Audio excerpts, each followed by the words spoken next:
Imigwaqo leminyenti igcwele emanti ngemuva kwemvula lenemandla lecale ngelesithathu.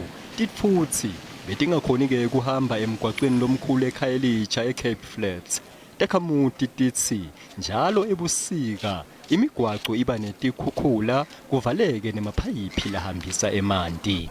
It was raining very much, so we couldn't go and hustle our things and sell our things. We hustle on an open space, so we couldn't go there because it was windy and the rain was falling very hardly. It's raining yesterday, no? Before raining also this drill is two drills blocked. Maybe 2 months or 1 month now. 2 months. It's too much water. Yesterday and today is too heavy. Today is not too much. Yesterday is too heavy water. We're asking for the favor for our government, so we need our help to come to clean up for us because this is a disease and all the stuff, so we're suffering. Nase Delft bakhala ngetikhukhula. Takhamuti titsa kulaleki njengobe emanti bewangena ngekhatsi kulemikhukhu aphakame atsimade efike emadvolweni.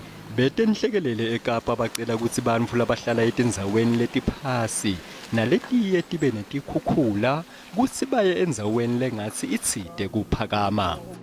The Informal Settlements Department is continuing with assessments in these communities and transport is provided in Malin.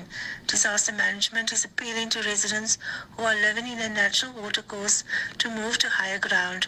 Please make sure that your flow level is higher than your ground level. Lesimo selitulu sende kutsi kutikameteke gezi etindzaweni letinyenti lesibala kuto neRavel Smith, Somerset West, neNewlands.